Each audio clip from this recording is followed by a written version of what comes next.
दुनिया भर में पाकिस्तान जो कटोरा लेकर भटक रहा है, वही कटोरा बांग्लादेश थामने वाला है। बांग्लादेश है जो बर्बादी की राह पर चल पड़ा है और चीन की वफादारी बांग्लादेश को महंगी पड़ सकती है। एक तरफ तो यूएसए द्वारा लगाया गया टैरिफ बांग्लादेश पर 37% लगाया गया टैरिफ है, इससे बांग्लादेश बहुत परेशान है।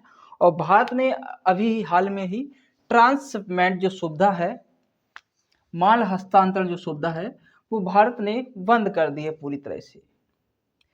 ये ट्रांसशिपमेंट सुविधा ये है क्या? ट्रांसशिपमेंट सुविधा ये है कि बांग्लादेश है जो भारत के रास्ते जो पूर्वी मध्य एशिया देश है, नेपाल, म्यांमार, चीन, भूटान, तो यहाँ पे है जो बांग्लादेश यहाँ से व्यापार करता था।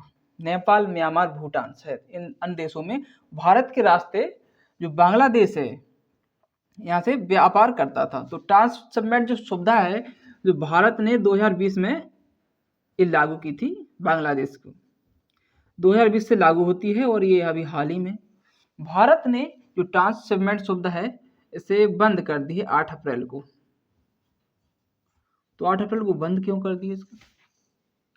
और इसका जो अच्छा खासा असर है वो देखने को बांग्लादेश को मिल सकता है, क्योंकि निर्यात और आयात पर बांग्लादेश पर अच्छा खासा इसका असर देखने को मिल जाएगा। जो ट्रांसशिपमेंट सुविधा है, इस सुविधा क्या है, जो भारत के जो बंदरगाह हैं और एयरपोर्ट, जो बंदरगाह और एयरपोर्ट हैं, ये बंदरगाह है, इनका उपयोग श्रीलंका बांग्लादेश है, बांग्लादेश भारत के जो एयरपोर्ट हैं और बंदरगाह है, जो माल निर्यात है, इसका उपयोग कर सकती है। यानी भारत के रास्ते यूरोप, पश्चिम एशिया, नेपाल, भूटान जो पड़ोसी देश हैं, यहाँ पे जो निर्यात करता था जो माल है जो अपना यहाँ पे निर्यात करता था। तो ट्रांसशिपमेंट सुविधा भारत ने इसे 8 अप्रैल को बंद कर दी है। जो अब बांग्लादेश है जो भारत के रास्ते व्यापार नहीं कर पाएगा। अच्छा, ये क्यों बंद की है? जो बांग्लादेश के जो अंतरिम सरकार के जो प्रमुख हैं, कौन? मोहम्मद यूनुस हैं। अभी ये हाल में ही कहाँ गए? चीन दौरे पे गए। तो चीन दौरे पे गए तो यहाँ पे उन्होंने क्या कहा, जो भारत की जो पूर्वोत्तर राज्य हैं, यानी जो 7 बहनें हैं, जो पूर्वोत्तर राज्य हैं भारत के, उन्होंने इन्हें स्थल अवरुद्ध देश कहा, यानी समुद्र की जो सीमा से वंचित कहा, जो पूर्वोत्तर राज्य है। और इन्होंने बांग्लादेश को बताया, यानी कि समुद्र का जो महासागर का संरक्षक बताया है इन्होंने। बांग्लादेश ने कहा है कि एक तरह से यही बताया कि जो पूर्वोत्तर राज्य है इनके एक तरह से राजा हम ही हैं। और मोहम्मद यूनुस है, इन्होंने बांग्लादेश को बताया कि जो समुद्र की जो रक्षा करते हैं, पूर्वोत्तर राज्यों की जो रक्षा करते हैं, तो बांग्लादेश ने कहा कि हम ही रक्षा करते हैं राज्यों की। और बांग्लादेश ने चीन को आमंत्रित किया कि आप आइए यहाँ पे और जो अपना आर्थिक क्षेत्र मजबूत कीजिए यहाँ पे, यानी भारत को काउंटर करने की यहाँ पे बात की जा रही है। इसे देखते ही भारत सरकार ने बांग्लादेश को अच्छा खासा झटका दिया है, यानी ट्रांसशिपमेंट सुविधा बंद कर दी है। इससे बांग्लादेश में निर्यात और आयात का अच्छा खासा असर देखने को मिलेगा। और वहाँ के जो कारीगर, अभी वहाँ पे जो ट्रांसपोर्ट हैं, छोटे छोटे कारीगर हैं, अभी से वहाँ पे इसका असर देखने को मिल चुका है। वहाँ के जो लोग हैं मोहम्मद यूनुस के खिलाफ नारेबाजी कर रहे हैं और कह रहे हैं कि फिर से शेख हसीना जी को वापस लाया जाए। शायद हो सकता है ये जो सुविधा है शायद फिर से वापस लाई जाए। विदेश मंत्रालय के प्रवक्ता हैं रणधीर जायसवाल, इन्होंने कहा कि 8 अप्रैल को ट्रांसशिपमेंट सुविधा वापस यानी रद्द की जाती है और ये 2020 से शुरुआत की गई थी और 8 अप्रैल को ये बंद की गई है।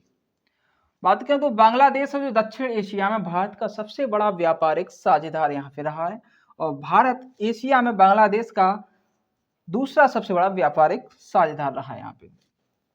बात करें तो सिलीगुड़ी कॉरिडोर है, इसे चिकन नेक बोलते हैं, ये महज 22 किलोमीटर का है। यहाँ पे चीन की बढ़ती उपस्थिति और लाल मोनरहाट एयरबेस है पूर्वोत्तर सीमा के पास, ये कहाँ? बांग्लादेश में है लाल मोनरहाट एयरबेस। बांग्लादेश में। तो बांग्लादेश ने कहा है चीन को कि आप यहाँ आइए और यहाँ पे निवेश कीजिए। तो एक तरह से भारत को काउंटर करने का यहाँ पे एक काम हो रहा है। तो भारत ने जो ट्रांसशिपमेंट सुविधा है उसे पूरी तरह से रद्द कर दी है और बांग्लादेश अब क्या है, जो बांग्लादेश बर्बादी की कगार पर आ चुका है। इससे बांग्लादेश में एक तो रोजगार घटने की संभावना है, क्योंकि बांग्लादेश में निर्यात यानी कपड़ा जो उत्पादन होता है, बांग्लादेश में कपड़ा का निर्यात बांग्लादेश बहुत करता है। और हालांकि बांग्लादेश में भारतीय जो निर्यातकों ने इस एक्शन पर खुशी जताई है, क्योंकि उन्होंने कहा है कि जो ट्रांसशिपमेंट सुविधा है जो 2020 में शुरू की थी, तो यहाँ पे एक तरह से भारत के जो एयरपोर्ट और जो बंदरगाह हैं, इन जो इस सुविधा के लागू चलते हुए एयरपोर्ट और बंदरगाहों पे भीड़ बढ़ गई थी। इससे जो भारत के निर्यातक हैं उन्होंने खुशी जाहिर की है और पहले ही वो कह चुके थे कि ये सुविधा बंद कर दी जाए। और हालांकि जो बांग्लादेश द्वारा जो निर्यात होता था भारत के रास्ते, भारत कोई भी टैक्स नहीं लेता था इस माल पे, जो बांग्लादेश द्वारा निर्यात होता था, इस पे भारत कोई टैक्स नहीं लेता था, बगैर सिगरेट और शराब के वगैरह। सिगरेट और शराब पर ही भारत टैक्स लेता था, बकाया सभी टैक्स में छूट थी। लेकिन बांग्लादेश को शायद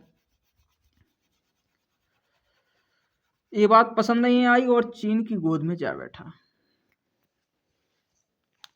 अब देखना ये होगा कि पाकिस्तान और चीन के बेहतर संबंधों में जुटी मोहम्मद यूनुस की सरकार आखिर क्या कदम उठाने वाली है। हालांकि जो भी कदम उठाएगी भारत उसका कड़ा जवाब देगा। चलिए चलते हैं, ऐसी जानकारी के लिए हमारे चैनल स्वदेश स्टडी को सब्सक्राइब करें। जय हिंद जय भारत, मिलेंगे जल्दी नई वीडियो में।